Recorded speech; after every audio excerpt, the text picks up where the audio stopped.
At UAE Warriors 12, Khabib's cousin Usman Nurmagomedov won his fight via TKO in the first round. Takedown, could this be it for Jerry Rocco Kvarnström? Perfect timing. Ground and pound is heavy. Watch out, folks. And it's over. Boom, baby. Here's some backstage footage of Khabib. Here at UAE Warriors, number 12 is 3 5-minute rounds in the lightweight division. Conor McGregor recently sent out a message to Manny Pacquiao. He posted this on his Twitter. When translated in Filipino, it says, "I accept." It looks like Conor McGregor is hinting at a comeback and has Manny Pacquiao in sight for his next opponent. Here's what he had to say about the potential fight back at UFC 246. What a fight that would be against Manny, right? A small, powerful southpaw. I'd have to figure out the weight and these type of things. But something that interests me, no doubt. A 3-round middleweight bout between Whittaker vs Jarred Canonnier has been targeted for UFC 254 on October 24th. Whittaker is coming off a unanimous decision win over Darren Till, and Jarred Canonnier is coming off a TKO win over Jack Hermansson. A 3-round featherweight bout between Jeremy Stephens vs Edson Barboza has been targeted for a UFC card on 3rd of October. Jeremy Stephens is coming off a TKO loss to Calvin Kattar, and Edson Barboza is coming off a split decision loss to Dan Ige. Michael Bisping on the Believe in Me podcast speaks on Khamzat Chimaev's story of flying to Ireland to beat up Conor McGregor. A guy, here's McGregor, who McGregor is on top of the world at this stage, right? One of the best fighters in the world, a 2-weight division champion. He's 1-0 as a professional. Jumps on a plane from Sweden, I think, to go to Dublin to find Conor McGregor. He said he was going to pose as a training partner, like he was going to go there to the gym, to SPG, and beat him up, right?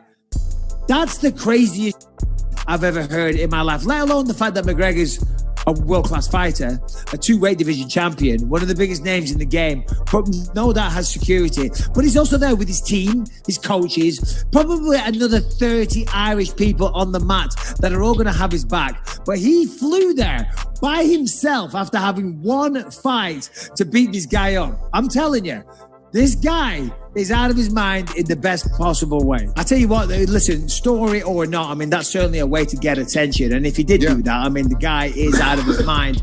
He's a great fighter. You can't go wrong with when the biggest star in the entire sport by far is interacting with you. Because remember, I think he went, did you see that?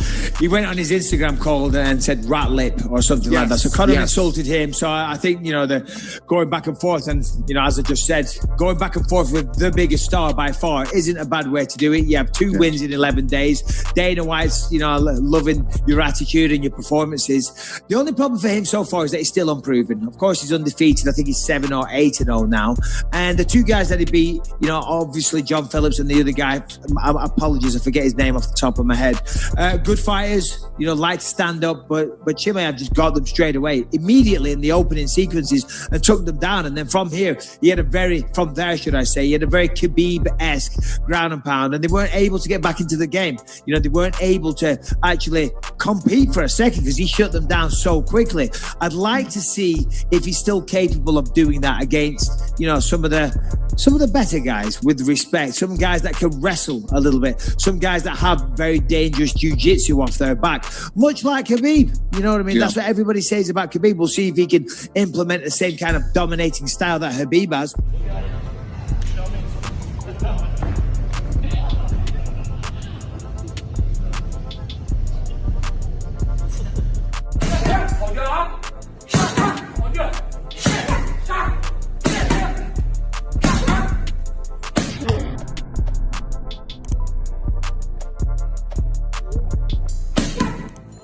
Dana White spoke with the media after the UFC Vegas 5 weigh-ins on Friday. He said he will fire anyone who puts their hands on a UFC official. Yeah, let me say this to you guys. I'm glad you asked me that question. Something went down last night in Abu Dhabi too, where Goddard got pushed. And I want to make this very clear. If you work for me and you approach a judge or a referee or any type of official, I will fire you. You will lose your job. You will never work for me again if you do that. Nobody has the right to, listen, you want to criticize judges, you want to criticize referees, you didn't agree with a decision or things like that. We love Dan, you know, Dan got emotion. And the problem is now, with this setup, it's a lot easier to do, okay? It's a lot easier to interact with everybody, from the fighters to the refs to the media and everybody. If you work for me at any capacity and you approach a referee or judge or an official, I will fire you that night on the spot. That can never happen here ever again. Have you spoken to Dan since that? I'm speaking to him right now. I'm speaking to everybody. Don't ever do it ever again. And if you're a fighter and you put your hands on or, threaten any official, you will never, ever fight here again. Period. We are absolutely humiliating these boys in volleyball. The winning squad. Gang, gang. You know what I'm saying? Absolutely humiliating these boys.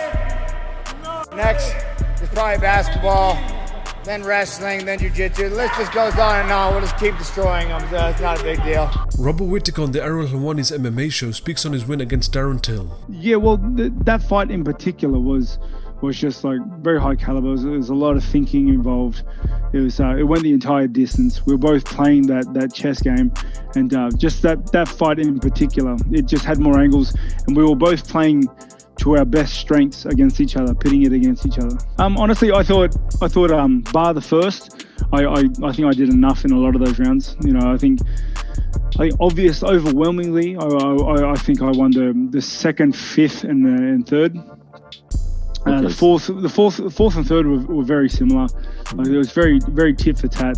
I just think I did more. I showed more angles, but again, it was a close fight, and it was a very on the wire, like a very, very real chess match. So I felt like, and in my experience, I felt that I had done enough to win the fight. But if I could have helped it, I wouldn't have let it go the distance at all. But it was very fun. I enjoyed the fight, and I love that sort of fight. I love being taken to that place where I have to think on the go and I have to adapt to adversity. I love that, because the reward, the self-reward from a fight like that, because that for me is the biggest thing, is as a fighter, it's all about that self-reward. It's that reward of, that was a hard fight and I earned it. Oh, like, that's just me. Like, there are fighters that are prize fighters and that do certain things and want to be the champion, want to do things. I like having hard fights. I like having fights that I'm proud of. That's just who I am. And that was one of my fights. That was one of the fights.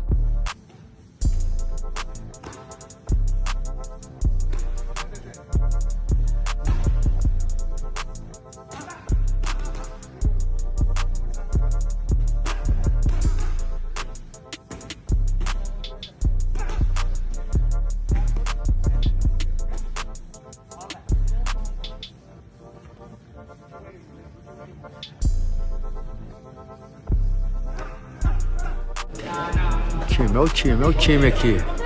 Time da melhor qualidade. Caboclo, olha o caboclo. Caboclo. Atrás da Adesanya. So that's why I believe I get so confident, because I train it at the same way I make my fights. Very hard, for real, not just fake. Of course, we have the part of training is more technical, and the part is more savage, But it's always very hard, because they try take all my strength, until make me feel very, very bad. What do you and your brother work on specifically for this fight? Me and my brother work on all areas, but of course we put more attention on striking skills, on my boxing skills and kickboxing skills. But he's the big mind, behind this business. And he became with this business 5 or 6 years ago. He started with this business 5, for sure. I am the world's matchup to Adesanya. He cannot look one guy that who make more trouble to him than me. I'm powerful,